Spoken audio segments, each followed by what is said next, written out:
Friends வணக்கம் and welcome to GKV channel. இன்றைக்கி சூப்பரான ஒரு டேஸ்ட்டில் ரொம்ப சிம்பிளாக ஒரு எறா தொக்கு தாங்க பண்ண போகிறோம். எறா தொக்கு பார்க்க ரொம்ப நல்லாவும் இருக்கும், டேஸ்ட்டும் ரொம்ப சூப்பராக இருக்குங்க. வாங்க எப்படி பண்ணலான்றதை பார்க்கலாம். அதுக்கு நான் ஒரு கடாயில் கொஞ்சம் நல்லெண்ணெய் ஒரு 3-4 ஸ்பூன் நல்லெண்ணெய் அதிகமாகவே விட்டுருக்குறாங்க. நல்லெண்ணெயில் செய்யும்போது அதோட டேஸ்ட்டு நல்லா இருக்குங்க.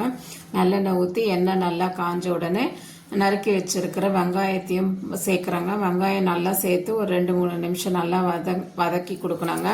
வெங்காயம் கொஞ்சம் ஓரளவு நல்லா வதங்கி வந்த உடனே ஒரு 4 கருவேப்பிலையும் சேர்த்து நல்லா போட்டு வதக்கிக்கலாங்க. கருவேப்பிலையும் சேர்த்து வதக்கின வாட்டி ஒரு 5 நிமிஷம் அப்படியே ஓரளவுக்கு கொஞ்சம் வெங்காயம் நல்லா சுருண்டு வந்த அளவுக்கு வதங்கினா மட்டும் போதுங்க. அது கூட கொஞ்சமாக இஞ்சி பூண்டு பேஸ்ட்டையும் சேர்த்துக்கலாங்க. இஞ்சி பூண்டு பேஸ்ட்டு நான் இன்றைக்கி கொஞ்சமாக தாங்க சேர்த்துருக்குறேன். அதனால் கொஞ்சமாக எறா எடுத்துருக்கிற எறாவோட குவான்டிட்டி கம்மின்றதுனால நான் இஞ்சி பூண்டு பேஸ்ட்டும் கம்மியாக தாங்க சேர்த்துருக்குறேன். இப்போ இஞ்சி பூண்டு பேஸ்ட்டும் நல்லா போட்டு வதக்கிக்கலாங்க. அதோட பச்சை வாசனை போகிற அளவுக்கு நல்லா வதக்கிட்டு அதுக்கப்புறமா அதுக்கு தேவையான நல்லா பழுத்த தக்காளி பழமாக இருந்தால் ஒரு 2-3 தக்காளி பழம் எடுத்துக்கலாங்க. நான் சின்னதாக இருந்ததுனால 3 தக்காளி பழம் எடுத்துக்கிட்டாங்க. அதையும் இதை கூட சேர்த்து நல்லா வதக்கிக்கலாங்க. இப்போ வெங்காயமும் தக்காளியும் நல்லா சுருண்டு வதங்கி வரட்டுங்க, பார்க்கலாம்.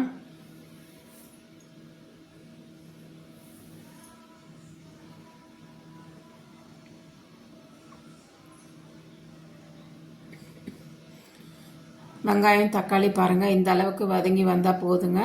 இப்போ நாம் இதுக்கு தேவையான மசால் சேர்த்துக்கலாங்க. இது கூட கொஞ்சமாக மஞ்சள் தூள் சேர்த்துக்கலாங்க.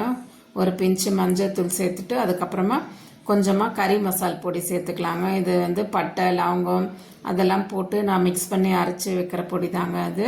அதனால் கொஞ்சமாக கறி மசால் தூள் போட்டுக்கலாங்க. அது கூட கொஞ்சமாக காரத்துக்கு நமக்கு தேவையான அளவு மிளகாத்தூளையும் சேர்த்து போட்டு நல்லா வதக்கிக்கலாங்க. இது உங்களோட பச்சை வாசனை போகிற அளவுக்கு நல்லா வதக்கி விட்டுக்கலாங்க. இப்போ பாருங்கள் நல்லா மசாலாவெல்லாம் பிரிஞ்சு எண்ணெய் நல்லா பிரிஞ்சு மசாலாலேருந்து வெளியே வருது பாருங்கள் நல்லா. இப்போ இந்த அளவு இருந்தால் போதுங்க. தேவையான அளவு குழம்பு மிளகாத்தூளையோ இல்லை வெறும் மிளகாத்தூளோ எது விருப்பமோ அது நம்ம சேர்த்துக்கலாங்க. நான் இன்றைக்கி குழம்பு மிளகாத்தூள் தாங்க சேர்த்துருக்குறேன். அவ்வளோதாங்க. இப்போ நல்லா மசாலாலாம் எண்ணெய் பிரிஞ்சு வந்துருச்சு பாருங்கள். இதுக்கு தேவையான அளவு உப்பும் சேர்த்துக்கலாங்க. உப்பும் சேர்த்து நல்லா வதங்கி வரட்டுங்க. ஒரு 2 நிமிஷம் நல்லா அப்படியே கலந்து கொடுக்கலாங்க. இன்னும் நல்லா அது மசாலாலாம் வெங்காயம் தக்காளியோடு நல்லா சேர்ந்து நல்லா மெரிச்சாக்குற வரைக்கும் நான் வதக்கி கொடுக்கலாங்க. இப்போது 2 நிமிஷம் நல்லா அப்படியே விட்டுட்டேன் பாருங்கள். நல்லா வெங்காயம் தக்காளி நம்ம போட்ட மசாலா எல்லாம் ஒன்றோட ஒன்று நல்லா மிக்ஸ் ஆகி எல்லாம் வெங்காயம் தக்காளியே சரியாக தெரியல பாருங்கள். இப்போ நாம் உரித்து க்ளீன் பண்ணி வச்சுருக்கிற இந்த இறாலையும் அது கூட சேர்த்துக்கலாங்க. இறால் மேலே இருக்கிற அந்த குடலை எடுத்துடணுங்க. ஏன்னா அது நமக்கு வயிற்றுக்கு செட் ஆகாதுன்னு சொல்லுவாங்க. அதனால் நான் மேலே இருக்கிற அந்த குடலையும் க்ளீன் பண்ணி நல்லா மஞ்சத்தூள் உப்பு போட்டு நல்லா க்ளீன் பண்ணி எடுத்து வச்சுருக்கிற இந்த இறாவையும் இந்த வெங்காயம் தக்காளியோடு சேர்த்து நல்லா கலந்து விடுறாங்க. அவ்வளோதாங்க. இறாவை நல்லா சேர்த்துட்டு ஒரு 2 வதக்கிட்டு அப்படியே தட்டு போட்டு மூடி வைக்கலாங்க. ஒரு 5 நிமிஷம் கழித்து பார்க்கலாம். சிம்மிலே வைக்கலாங்க. இறாவும் நல்லா வெந்து நல்லா சுருண்டு வருங்க. அவ்வளோதாங்க. இப்போவே பாருங்கள் வாசனை கமகமன்னு வர ஆரம்பிச்சிருச்சுங்க.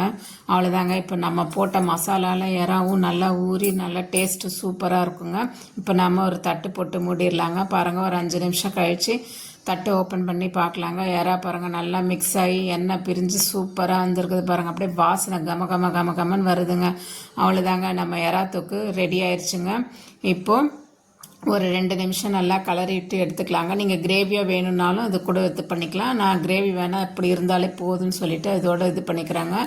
இறக்கிறதுக்கு முன்னாடி கொஞ்சமாக மிளகுத்தூளையும் சேர்த்துக்கலாங்க. மிளகுத்தூள் சேர்த்து இறக்கும்போது அதோட வாசனையும் அதோட ஃப்ளேவரும் இன்னும் ரொம்ப சூப்பராக இருக்குங்க. நம்ம இறா தொக்கு ரெடி ஆயிடுச்சு பாருங்கள். அவ்வளோதாங்க. இது சாதத்தோட இட்லி தோசை சப்பாத்தியோடு சேர்த்து சாப்பிடவும் ரொம்ப சூப்பராக இருக்குங்க. அவ்வளோதாங்க. லாஸ்ட்டாக இறா தொக்கு எவ்வளோ சூப்பராக வெந்திருக்குது பாருங்கள். இறாவும் நல்லா சூப்பராக வெந்திருக்குது பாருங்கள். ரொம்ப நேரம் இறாவை வேக விட்டால் அது ஒரு மாதிரி ரப்பர் மாதிரி ஹார்ட் ஆகிடுங்க. ஒரு 5-10 நிமிஷம் இருந்தாலே போதுங்க இறா வேகிறதுக்கு. அவ்வளோதாங்க. நம்ம இறா தொக்கு சூப்பராக ரெடி ஆயிடுச்சு. மணக்க இறாவோட வாசனை அப்படியே கமன்னு வருதுங்க. சொல்லும் போதே ஒரு மாதிரி டெம்டிங்காக இருக்குதுங்க. அவ்வளோதாங்க. கொத்தமல்லி போட்டு இறக்கி ஆஃப் பண்ணிடலாங்க. சூப்பரான நம்ம இறா தொக்கு ரெடி ஆயிடுச்சுங்க. உடனே வந்து சரி எறா தொக்கு கிளறி வச்சுட்டு அது கூடவே எறா கடாய் சாதம் போட்டு பிசைஞ்சு சாப்பிட்ணுன்னு ஆசை வந்துருச்சுங்க.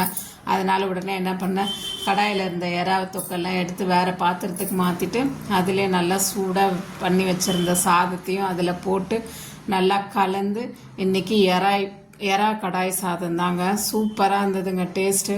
இன்னொன்று சொல்லிட்டு கேட்டு வாங்கி சாப்பிட்டாங்கங்க. கடாய் சாதம் எங்களுக்கு சின்ன வயசுலேருந்து ரொம்ப பிடிக்குங்க. அதே மாதிரி தாங்க எங்கள் பையனுக்கும் ரொம்ப பிடிக்கும். அதனால் எது செஞ்சாலும் கடைசியில் இந்த எறா செஞ்சாலும் சரி, இல்லை கறி செஞ்சாலும் சரி, எது செஞ்சாலும் இதில் வந்து இந்த கடாய் சாதத்தை போட்டு கலந்து கொடுத்துருவாங்க. ஒரு வாய் ரொம்ப சூப்பராக இருக்கும். அன்றைக்கி அப்படி தாங்க பண்ணேன். எறாவை எடுத்துகிட்டு பாருங்கள், போதுன்னு சொன்னால் கூட எங்கள் பையன் கேட்கல. இல்லை நல்லாயிருக்கும் போடுன்னு சொல்லிட்டு திருப்பி எடுத்து போடுறான் பாருங்கள். அவ்வளோதாங்க. அப்படி ஒரு பரட்டு பிசைஞ்சு எறாவை அதில் வச்சு சூப்பராக சாப்பிட்டா கடாய் சாதம் ரெடி ஆயிடுச்சு. அவ்வளோ டேஸ்ட்டு அவ்வளோ சூப்பராக இருக்கும் ஃப்ரெண்ட்ஸ். நீங்களும் ஒரு தடவை செஞ்சு பாருங்கள். எப்படி இருந்ததுன்றதை மறக்காமல் சொல்லுங்கள் ஃப்ரெண்ட்ஸ். மறக்காமல் சேனலுக்கு சப்ஸ்கிரைப் பண்ணுங்கள். உங்கள் சப்போர்ட்ஸ் கொடுங்க ஃப்ரெண்ட்ஸ். எப்படி இருந்ததுன்னு பாருங்கள். கடாய் சாதம் சூப்பராக ரெடி ஆயிடுச்சுங்க. அவ்வளோதாங்க. அதை அப்படி ஒரு உருட்டி அதில் வந்து ஒரு 2 எறாவை வச்சு, ஐயோ எறா கீழே வந்துருச்சுங்க, உள்ளே போயிடுச்சு. அதனால் திருப்பி நான் இன்னொரு தடவை உருட்டினாங்க.